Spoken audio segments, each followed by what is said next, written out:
It's a wet, rainy, miserable day here in Gromland. As you can see, got 3 Groms at my house. None of them are mine, but this one belongs to my brother. Just put a fender eliminator kit on it. Without a fender eliminator, with a fender eliminator. But that's not what I'm here to talk about today. I'm going to be working on this bike. It's a 83 GS650l. Maybe for luxury. But yeah, one of my brothers wrecked this one. Bent the handlebars right to crap. Broke the speedometer. Broke the headlight. So, I'm going to be changing these broken parts on it, make it rideable again. Hopefully make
got all the broken stuff off. The headlight off. That speedometer I took off. I think I'm going to leave this whole thing right on there so that you still have your tachometer and you got your neutral safety light. And this actually is a gear indicator. It'll tell you all the way whatever gear you're in. So for an old bike, that's actually pretty advanced. And who doesn't love a nice fuel gauge on their motorcycle? Being somebody who rides a bike that is a less than accurate fuel system, I can definitely appreciate knowing how much fuel you get. One thing I noticed was where these go, you can see, even though it's turned, I think these are a little bit dicked. So I might have to straighten those out. But yeah, otherwise it should be pretty straightforward to put this all together. Let's keep going. Alright, so the new handlebars are these much lower style ones. Give it a better cafe racer style look. And just looking at these bolts that hold those handlebar risers, they look like they got like a cotter pin set up in them. Might be kind of a pain to get to that cotter pin, so instead my first thing I'm going to do is just try and tap them straight. They were knocked loose when it fell, so imagine a little love tap won't hurt any, and the handlebars will keep it straight so long as it's all relatively tight. Let's give it a whirl.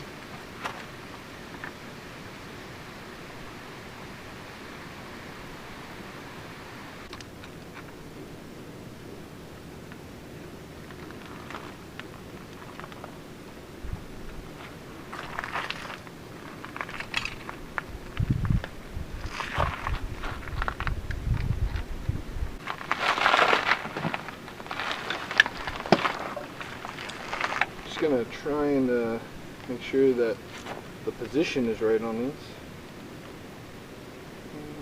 Grid up there. Should be alright.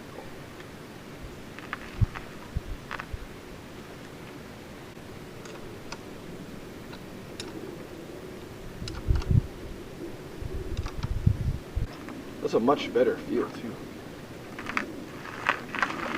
A little narrower than I would have really wanted, but much better position and everything.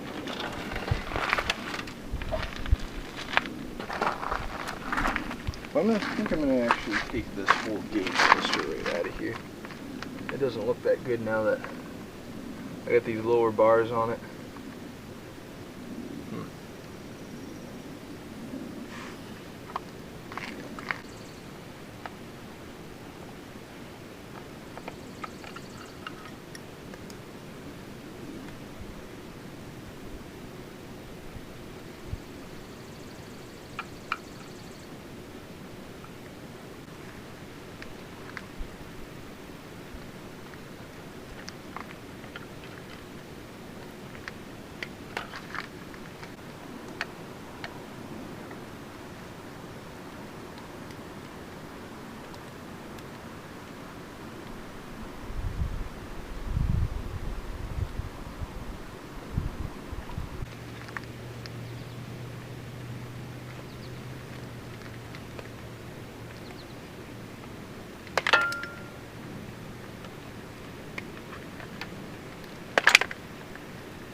gauge clusters off.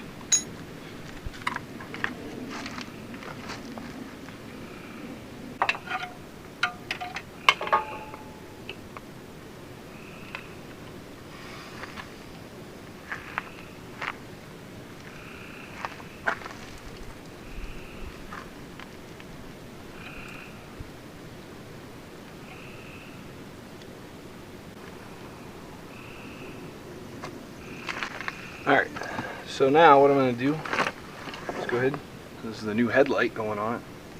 Also, same brand that the handlebars from Krator. You can buy on Amazon for pretty cheap.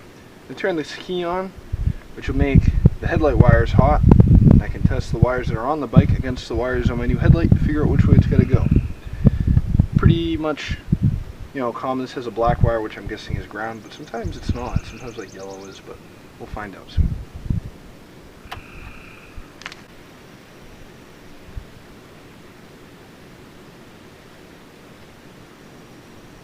Alright, so in this new headlight, the blue with a white stripe is low beam.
Alright, so last night it got too dark for me to record finishing this up, but here we are the next day.